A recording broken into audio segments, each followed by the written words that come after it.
हे भाई, तुम्हें यह समय मिला है अमृत प्राप्ति के लिए और तुम मूढ़तावश विष पी रहे हो। भाव आंतरिक बड़ी कीमती एक एक श्वास है। जब हम राधा राधा बोलते हैं तो हमारी ये श्वास अमर हो जाती है, और जब हम विषय भोगते हैं, विषय चिंतन करते हैं, विषय वार्ता करते हैं, तो हमारी श्वास मर गई। एक श्वास मरी, दूसरी मरी। विष का काम है मारना। राधा, अब ये त्रिकाल में, त्रिभुवन में कभी भी ये श्वास नष्ट नहीं होगी, ये अमर हो गई श्वास। और इसका जो फल है वो सीधे प्रिया प्रीतम है, महासुख है, महाप्रेम है। हे भाई, जानन नप्यमृतम विहाय गरलम भुंजे, जानबूझकर क्यों विष खा रहे हो? मृत शरीर, मृत्युलोक, मृत भोग, मृत वासना, मृत क्रियाएं, ये सब विष है। अमृत भाव, अमृत नाम, अमृत रूप, अमृत लीला, ये पान करने के लिए हमें मानव देह मिला, साधु संग मिला, धाम आने को मिला। अब विष को मत खाओ।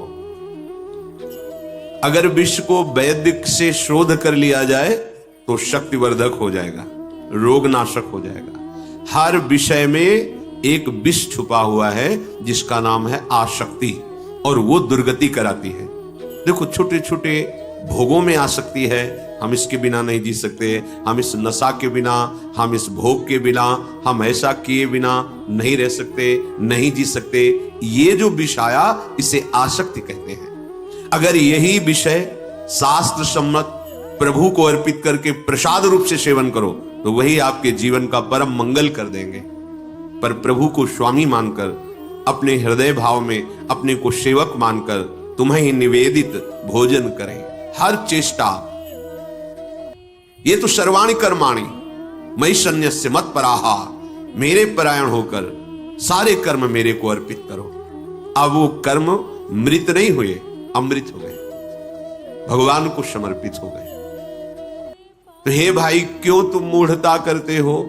इतना दिव्य मानव देह मिला, इतना बढ़िया आपको अवसर मिला है इस दुख से, माया जाल से मुक्त होने का, तो तुम जानबूझकर विष सेवन क्यों कर रहे हो? अमृत का त्याग क्यों करते हो? अमृत है नामामृत, रूपामृत, लीलामृत, धामामृत, ये अमृत है।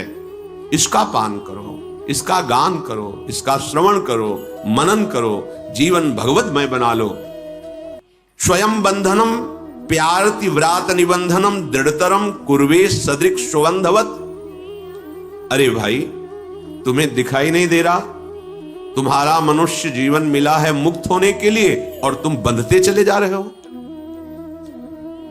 हम इनके बिना नहीं जी सकते, हम उस वस्तु के बिना नहीं जी सकते, हम इस क्रिया के बिना नहीं जी सकते। ये क्या कर रहे हो? श्रीपाद कह रहे हैं स्वयं बंधनम, तुम स्वयं अपने को बांधते जा रहे हो। कैसी महामहिमामयी स्थिति होती है भजन से। कोई चाह नहीं, कोई इच्छा नहीं। निरंतर जब भगवत नाम चल रहा होता है तो उस सुख को वही जानता है जिसकी हृदय की सारी वासनाएं नष्ट हो गई हैं, लोक परलोक सब मायाकृत दिखाई दे रहा है, कोई भी भोग इच्छा नहीं है।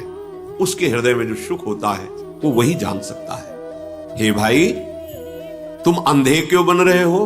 तुम्हें दिखाई नहीं दे रहा? तुम जिस मार्ग में जा रहे हो इसका अंत ही नहीं है, क्योंकि ये जादू है, जादू।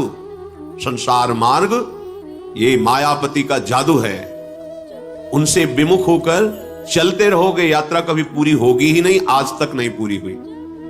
जब से सृष्टि रची गई तब तक आज हम चलते ही चले जा रहे, भोगते ही जा रहे।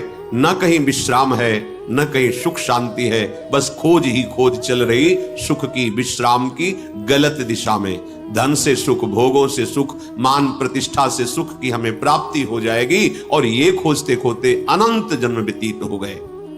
जन्मान्य शंखानि गतानि में वृथा, मेरे असंख्य जन्म व्यर्थ कर दिए इस मूर्खता ने। हे भाई, दृढ़तरम कुर्वे सदृक् सुगंधवत, तुम स्वयं दृढ़ता पूर्वक ज्ञानांध होकर के, ज्ञान से अंधे होकर के भोग के कुएं में गिरने जा रहे हो, जहां काल रूपी विकराल विष चढ़ाने वाला सर्प बैठा हुआ है। अंधकूप, अंधकार में इस कूप में गिरते ही वासना का जहर चढ़ जाएगा और वह भोगते भोगते कब जीवन की शाम हो गई तुम्हें पता भी नहीं चलेगा।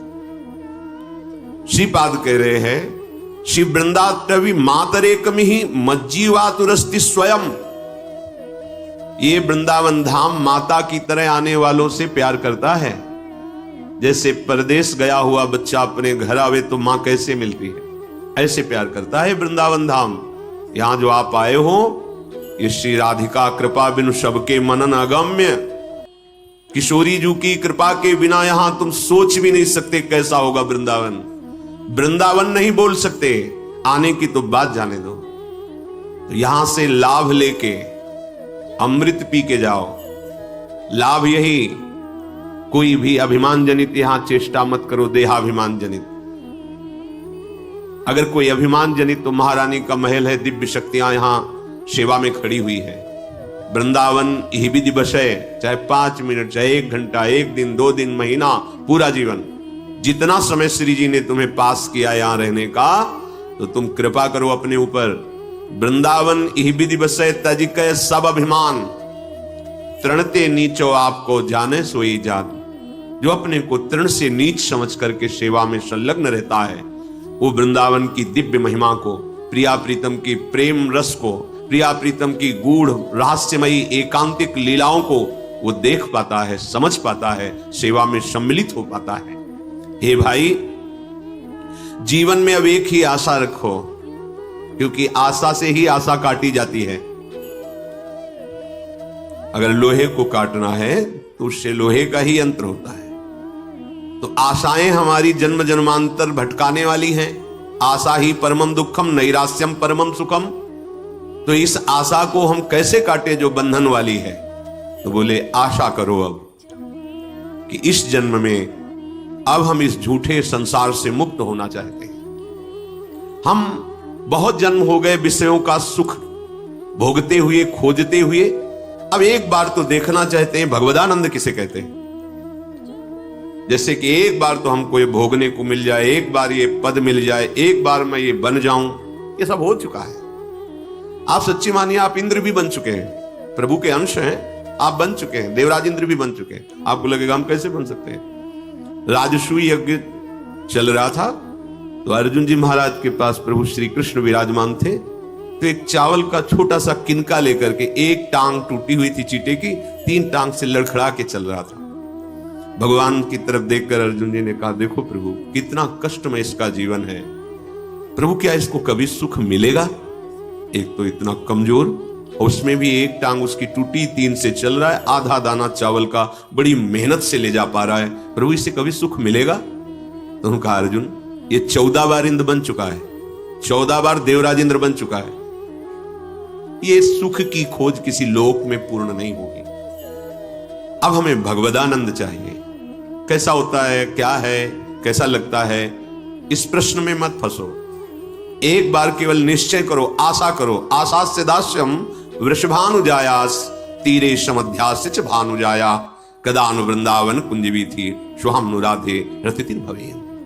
कभी वृंदावन में मुझ भिक्षुक को इन गलियों में विचरण करते करते श्री किशोरी जी के चरणों का सानिध्य, उनकी चरण सेवा, उनकी दासत्व की मेरे हृदय में दृढ़ आशा जग जाए और वो दासत्व मुझे भिक्षा में मिल जाए, ये जीवन का परम लाभ। ये आशा भोगों की, पद प्रतिष्ठा की, रुपया पैसा की असंख्यों बार कर लिए हैं, असंख्यों बार भोग लिए, पर लगता है कि एक बार भोग लो तो मन को तसल्ली हो जाएगी। ये केवल माया है, माया जादू है, आकर्षण है। बचो इससे, समझो। यत्वम स्नेहमयी विकृष्य जनताम स्वाकम समानेष्यसि। वृंदाटवी क्या करती है?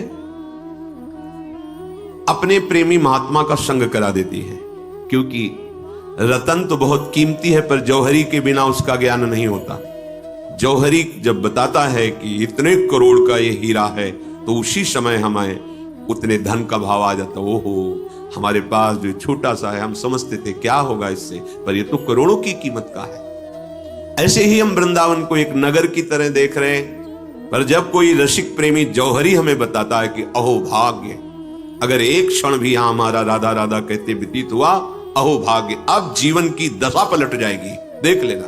पूज्य श्री राधा बाबा, यदि तुमने जिह्वा से ऐसा निश्चय किया कि अब राधा कृष्ण बोलेंगे, तो लिख लो, आज से तुम्हारे जीवन की मंगलमयी यात्रा प्रारंभ हो गई। पूज्य राधा बाबा, हमारा जीवन जो शरीर प्रियता, शरीर संबंधियों के मोह पास में दृढ़ता और भोगों के भोगने की नई नई वृत्ति की प्रबलता, हे वृंदाटवी मां, आप इसे दूर कर दो। कैसे दूर? भगवत प्रेमी महात्माओं के संग से, उनके श्रीमुख से निकले हुए भगवत वाक्यों को स्वीकार करने से मोह का नाश हो जाता है। जहां मोह नष्ट हुआ कि प्रियालाल के चरणों में प्रेम हो जाता है। मोह गए बिनु राम पद होई न दृढ़ अनुराग। ये मोह ही भजन नहीं करने देता, हमारे पास समय ही नहीं है। ठीक, प्रयोग कर लो मोह में समय, और जिनके लिए प्रयोग कर ले हो, जब तुम्हारा अंतिम समय आएगा तब उनके पास समय नहीं रहेगा कि तुम्हारी कोई सहायता कर सके। केवल तुम अपने शुभ अशुभ कर्मों की पोटली बांध कर यहां से जाओगे। श्रीपाद कह रहे, हे वृंदाटवी मां, आप हम पे कृपा करो और हमारे इस जनताम स्वाकम समानेष्यसि, ये जो हमारे परिवार रिश्ते नातों में ऐसी आसक्ति हो गई है, मोह हो गया है कि मुझे ये अपने लगते हैं, प्यारे लगते हैं और प्रभु पराये लगते हैं, ये भाव खत्म हो जाए। हृदय में ये भाव बना रहता है। ऋणग्रस्तो यायाम कथमः वृंदावन महम त्यजेयम वा वृद्धावगति पितरौ दार शिशुकान। बहुत सुंदर बात है। तुम स्वयं अपने को बांधे हुए हो। कैसे बांधे हुए हो? अभी तो काफी उधारी दी है, वो ले ले, काफी उधारी ली है, वो दे दे, और अभी तो भजन करने का समय नहीं है। देखो हमारे पास माता पिता, अभी नया ब्याह हुआ है, किसी के बच्चे हैं, वो बच्चों का ब्याह करना है। ऋणग्रस्तो यायाम कथमः वृंदावन महम, कैसे मैं वृंदावन आऊं, कैसे मैं प्रिया प्रीतम के भजन की बात सुनूं, कैसे भजन करूं? ऋणग्रस्तो, बहुत कर्जा लिया है, बहुत कर्जा दिया है, अभी तो बहुत लेना देना है, और हमारे पास तो परिवार है।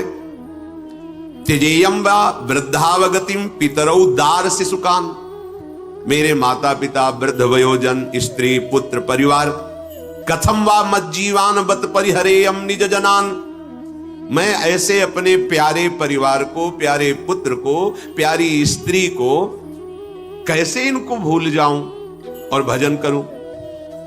ऐसा कैसे हो सकता है? क्योंकि जब तक इनमें ममता है तब तक भजन शब्द का अर्थ नहीं जान पाओगे। बोलना सुनना अलग बात है, अंदर जो अनुभव है भजन शब्द का, वो आप समझ में नहीं आए। इसलिए स्वयं भगवान श्री राम कहते, जननी जनक बंधु सुत दारा, तन धन धाम सुहृद परिवारा, सबकी ममता ताग बटोरी, मम पद मन ही बांध बरडोरी। ये बात तो फिर आप कहोगे तो परिवार का त्याग कर दे? नहीं, ममता का त्याग कर दो और प्रेम करो। ये क्या बोल रहे हो? ममता और प्रेम में क्या अंतर है? ममता में ये मेरे हैं और इनसे सुख भोगना मेरा कार्य है। ये मेरी पत्नी है, मेरा पुत्र है, बड़ा होगा, पढ़ लिख कर पैसा कमाएगा, हमें सुखी करेगा। पत्नी हमारी सेवा में है, सुख, धन कमाएंगे, मन इच्छित भोग भोगेंगे, परिवार को भोग, ये मेरा परिवार है ना। ये है ममता, और ये प्रभु का परिवार है। प्रभु की सेवा के लिए धन कमाएंगे, अतिथि सेवा करेंगे, वृद्ध माता पिता को भगवान का स्वरूप मानकर उनको रिझाएंगे, और हर समय राधे श्याम, राधा राधा राधा वल्लभ ऐसा नाम जपेंगे। यह है प्रेम, इससे भगवत प्राप्ति होगी। उस ममता से युक्त होकर जब आप धन कमाने में उतरेंगे तो अधर्म वृत्ति जागृत हो जाएगी। जब आप भगवत भाव से चलेंगे तो अधर्म से डर लगेगा। ये बात, ये ममता बाधक है, परिवार बाधक नहीं है, ध्यान रखना। परिवार बाधक नहीं है, ममता बाधक है। कर्म बाधक नहीं है, वासना युक्त अधर्म कर्म बाधक है। भोग बाधक नहीं है, निषेध भोगों को भोगना बाधक है। अगर ये रहस्य जान जाओगे ना तो आनंदित होते हुए सुख में जीवन व्यतीत करते हुए भगवत प्राप्ति कर लोगे। कथम वा मज्जीवान बत परिहरेयम निज जनाम। अरे भाई, मैं अपने स्त्री पुत्र परिवार से दूर रह के तो जीवित ही नहीं रह सकता, मैं जीवित ही नहीं रह सकता। इतना कमजोर कर दिया इस ममता ने, मैं जीवित ही नहीं रह सकता। कैसे त्याग करूं? सताम श्लाघ्यो भूतेत्य फल कलनो मुह्यति कुधी। अरे तुम्हारी बुद्धि नष्ट हो गई है, इनको छोड़ के तो तुम्हें जाना ही है, जाना है, नहीं रुक पाओगे तुम। ये सब 4 दिन के बाद भूल जाएंगे तुम्हें। कौन याद करता है? जो चले गए कौन याद? और तुम्हारी याद करने से होगा क्या उनका? ना तुम्हारा कुछ होगा, ना उनका समय ही नष्ट हो रहा है। याद करो प्रभु की, और सब में प्रभु की भावना से प्रेम करो। सताम श्लाघ्यो, ये संत महापुरुषों ने जो बात कही उसको समझो। सताम श्लाघ्यो, महापुरुष जन प्रशंसा जिस बात की कर रहे हैं उसको समझो। तुम अपनी कुबुद्धि को, कुधी, ये जो मलिन मायायुक्त बुद्धि है, इसका निर्णय मत मानो। सताम श्लाघ्यो, सज्जन पुरुष, शास्त्र, संत, गुरुजन जो प्रशंसा कर रहे हैं श्री भगवान की, धाम की, नाम की, उसको सुनो। भूतेवत्य फल कलनो मुह्यति कुधी। अगर तुम अपनी बुद्धि को ऐसे दुर्बुद्धि बनाए रखोगे तो मानव जीवन का फल तुम्हें प्राप्त नहीं हो पाएगा। बड़ा सौभाग्य मिलता है जब कोई संत सेवा, भगवत सेवा या जन सेवा करने का सौभाग्य मिलता है, पर हम उसमें भी अपना नाम छपाना चाहते हैं, हमें कोई जान जाए। भैया, जिनके जनाने से सब कार्य सिद्ध हो जाता है वो अंतर्यामी है, पोस्टर लगवाने की जरूरत नहीं है, अपने को दिखावे की जरूरत नहीं है। वो जान रहे हैं, वो जान रहे हैं कि आप क्या कर रहे हो, आपको जनाने की जरूरत नहीं है। अगर आप अपनी वस्तु, अपनी संपत्ति मान करके अपने यश के लिए साधु सेवा, भगवत सेवा आदि करोगे तो सकाम या निष्काम कैसे भी करें मंगल ही होता है। पर हमें अधिक लाभ मिले, हमें ऐसा विचार करके कार्य करना चाहिए। अधिक लाभ क्या है? प्रभु प्रसन्न हो जाए। प्रभु प्रसन्न कब होते हैं? प्रभु प्रसन्न जाना हनुमाना, बोला वचन विगत अभिमाना। विगत अभिमान, आपकी वाणी, आपकी चेष्टा, आपका कर्म अभिमान रहित हो तो वही कर्म योग बन जाता है और भगवत प्रसन्नता का हेतु। और जहां पर कृपा राम की होई ता पर कृपा करे सब कोई। सब चराचर जगत ग्रह, नक्षत्र, देवी देवता, सब शक्तियां तुम पर कृपा करेंगी यदि प्रभु प्रसन्न हो जाए। प्रभु प्रसन्नता का हेतु अहंकार रहित होकर भगवत चरणारविंद का आश्रय लेकर जो भी सेवा बन रही, प्रभु आपके उद्धार के लिए आपको ऐसा अवसर दे रहे, नाम जपते हुए दैन्य भाव से। जैसे कोई हमें गुरुजन आज्ञा करे कि चलो यहां से लेकर वहां तक ऐसी सेवा का विस्तार करो, तो हमें कोई गर्व नहीं होगा, क्योंकि वस्तु उन्होंने दी है, आज्ञा उन्होंने दी, तो हम केवल कर रहे निमित्त मात्र। हमें पता है कि यह वस्तु स्वामी की है और प्रेरणा स्वामी की है और स्वामी की आज्ञा का पालन कर रहे हैं, ये हमारी प्रसन्नता का विषय। पर गर्व नहीं होगा कि मैं फूल वितरा रहा हूं या मैं अमुक सेवा कर रहा हूं या मैं अमुक नहीं, वो तो स्वामी की ही वस्तु है और स्वामी ने ही मुझे ये योग्यता दी है कि ये क्रिया करो, तो उनके बल से ये क्रिया हो रही, ये भगवत प्राप्ति का हेतु हो जाएगी। और अगर कहीं अहम का पोषण, तो 1000 लगाए हो 1 लाख दे देगा, लक्ष्मीपति है। 1000 में तो तुम अहंकार समेट नहीं पा रहे हो, 1 लाख में क्या समेट पाओगे? बहुत सावधान होकर